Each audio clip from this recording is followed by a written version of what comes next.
ನಾನ್ ಇವತ್ತು ರೋಡಲ್ಲಿ ಹೋಗ್ಬೇಕಾದ್ರೆ ಈ ತರ ಆಗ್ಬಿಡದ. ವೆಲ್ಕಮ್ ಬ್ಯಾಕ್ ಟು ಎಕ್ಸ್ಟ್ರಾಮ್ ಬ್ಲಾಗ್ಸ್. ಗೈಸ್, ಇವತ್ತು ನಾವು ಚನ್ನಪಟ್ಟಣ ಹತ್ರ ಗೋಡಗಿರಿ ಚಾಮುಂಡೇಶ್ವರಿ ಟೆಂಪಲ್ಗೆ ಹೋಗ್ತಾ ಇದ್ದೀವಿ. ಪೆಟ್ರೋಲ್ ಕಮ್ಮಿ ಇತ್ತು ಗೈಸ್, ಅದಕ್ಕೆ 400 ರೂಪಾಯಿ ಪೆಟ್ರೋಲ್ ಹಾಕ್ಸ್ಕೊಂಡು ನಾವಿಲ್ಲಿಂದ ಪೆಟ್ರೋಲ್ ಹಾಕ್ಸ್ಕೊಂಡ್ ಬಂದ್ವಿ. ಹೈವೇಲ್ ಬರವಾಗ ಕಾರ್ದು ಆಕ್ಸಿಡೆಂಟ್ ಆಯ್ತು ನೋಡಿ. ಕಾರ್ ಶಾಕದ್ ಬೇರೆ ಕಟ್ಟಾಗಿ ವೀಲ್ ಹೋಗ್ಬಿಟ್ಟೈತಿ.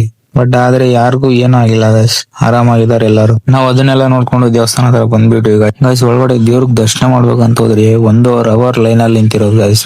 ಹೆವಿ ಜನ ಇದ್ರು ಇವತ್ತು ಮಾತ್ರ ಗೈಸ್. ನಾವು ದರ್ಶನ ಎಲ್ಲ ಮುಗಿಸ್ಕೊಂಡು ಹೊರಗಡೆ ಬಂದ್ವಿ ಗೈಸ್.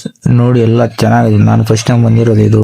ನಾನು ಬೇಡ್ಕೊಂಡು ಒಂದು ಕೈ ಕಟ್ಟಿದೆ ಗೈಸ್. ಇಲ್ಲಿ ಬೇಡ್ಕೊಂಡು 3 ವೀಕ್ ಬಂದು ಕಟ್ಬೇಕಂತ ನಂಗೂ ಗೊತ್ತಿಲ್ಲ. ದೇವಸ್ಥಾನ ತುಂಬಾ ಪವರ್ಫುಲ್ ಆಗಿದೆ. ನೀವೇನ್ ಅನ್ಕೊಂಡು ಕಾಯಿ ಕಟ್ಟಿದ್ರೆ ಅದೆಲ್ಲ ಈಡೇರೋದಂತೆ. ಬನ್ನಿ ಕಟ್ಟಿ ಎಲ್ಲರೂ. ಟೂಪಿನ್ ಸೇವೆ ಎಲ್ಲ ಮಾಡ್ತಾರಂತೆ, ಅದೆಲ್ಲ ನಂಗೆ ಗೊತ್ತಿಲ್ಲ. ಫಸ್ಟ್ ಟೈಮ್ ಹೋಗಿರೋದು ನಾನಿದು. ಇಲ್ಲಿ ವರ್ಷದ 365 ದಿವಸನೂ ಪ್ರಸಾದ ಇರುತ್ತೆ. ಬನ್ನಿ ಎಲ್ಲ ಪ್ರಸಾದ ತಿನ್ನಿ, ಚೆನ್ನಾಗೈತೆ ಎಲ್ಲಾನು. ನಾನ್ ಪ್ರಸಾದ ಎಲ್ಲ ತಿನ್ಕೊಂಡು ವಾಪಸ್ ಹೋಗ್ತಾ ಇದ್ದೀನಿ. ಈ ಡ್ಯಾಮು ಶ್ರವಣದುರ್ಗ ರೋಡ್ ಅಂತ ಐತೆ, ಅಲ್ಲಿ ಬರುತ್ತಿದ್ದು.